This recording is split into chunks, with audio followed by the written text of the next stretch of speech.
We now cross over to the Kenyatta International Convention Center, where the Building Bridges initiative is taking on submissions. And currently speaking is Ambassador Francis Muthaura. Let's listen in. Political crisis that divided the country through the middle on basis of ethnic alliances. Later, Raila was sworn in as people's president by his followers.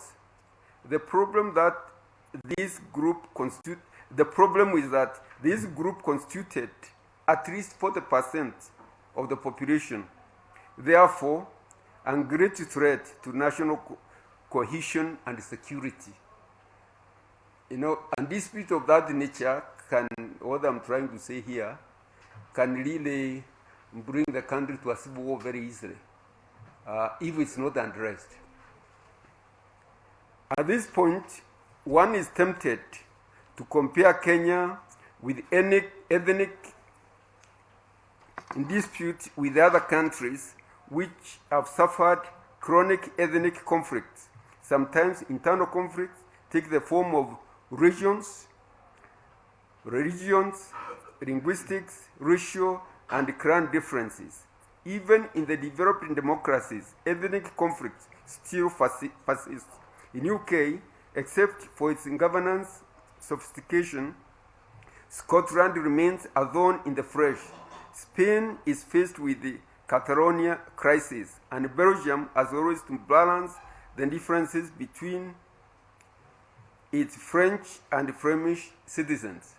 These are just to name a few countries, but most of the countries in the world have this type of divisions.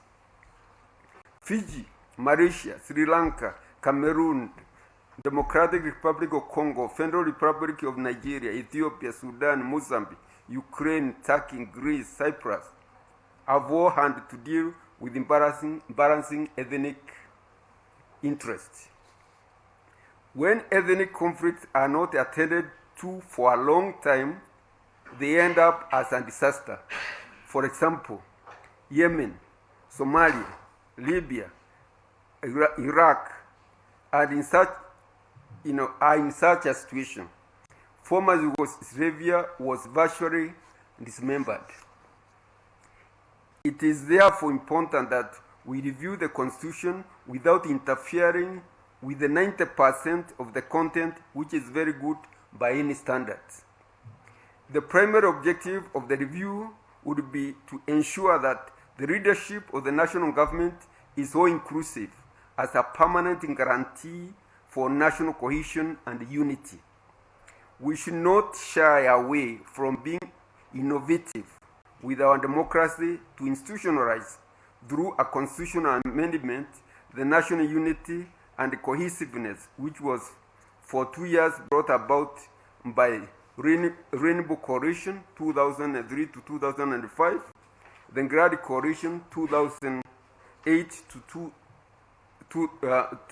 2013.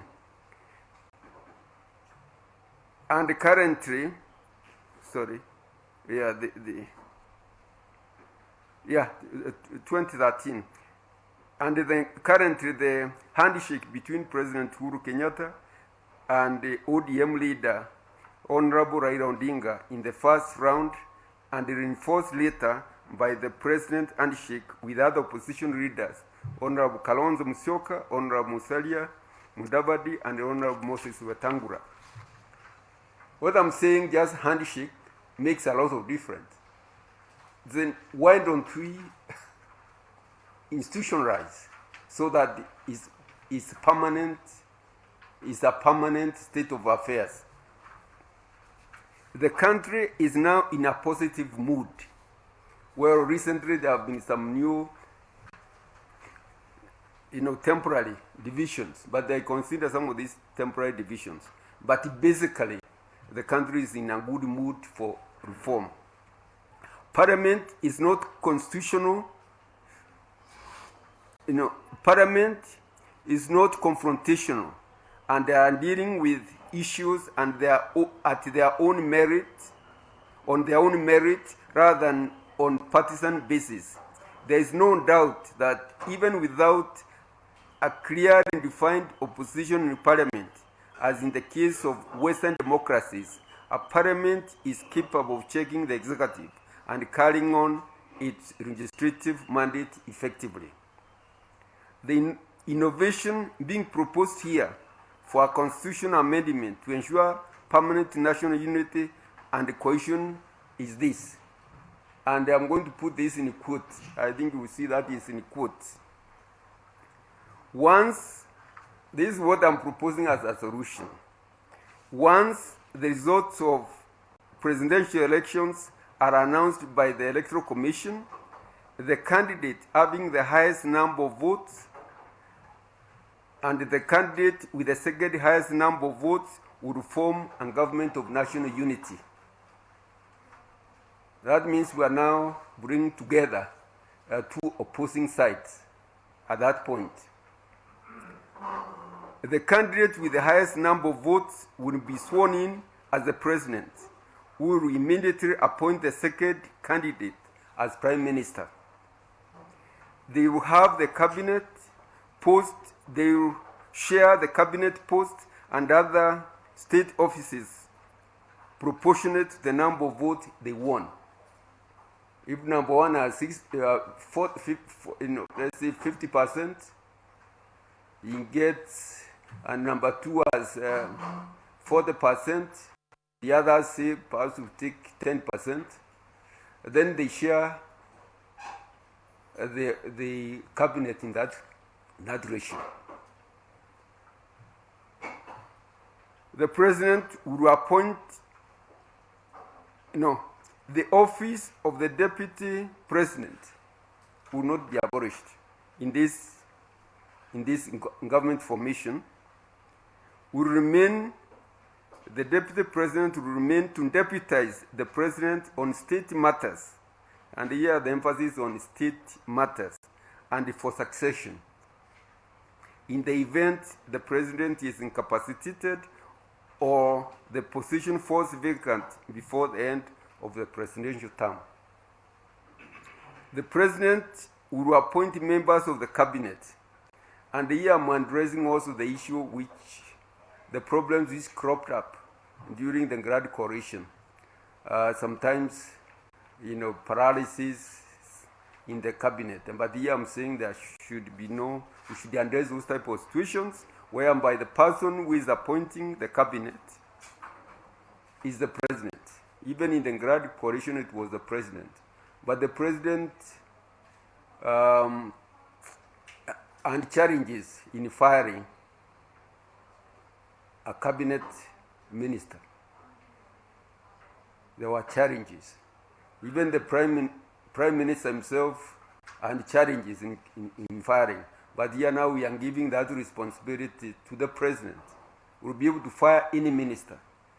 But to replace the minister from the prime minister's side, it will always be on recommendation of the prime minister. The other innovation here, which is very important, is that the prime minister will chair cabinet committees and will also coordinate government functions. That was so during the Grand Coalition. And we will have to do so under the executive authority of the president. Here I'm putting emphasis on under the executive authority of the president, which means there is one in charge. Especially given that they come from competing parties, one may be afraid of some paralysis. But here now, we are saying no, you are prime minister, but you are number two. That's what it means. You are number two, because you are actually number two in the results. The cabinet, for the cabinet to work, for the government to work in a coherent form, we are saying that the cabinet will be required by the Constitution to merge the two manifestos within the first 1 month. They merge the two manifestos so that the government can operate on one policy framework.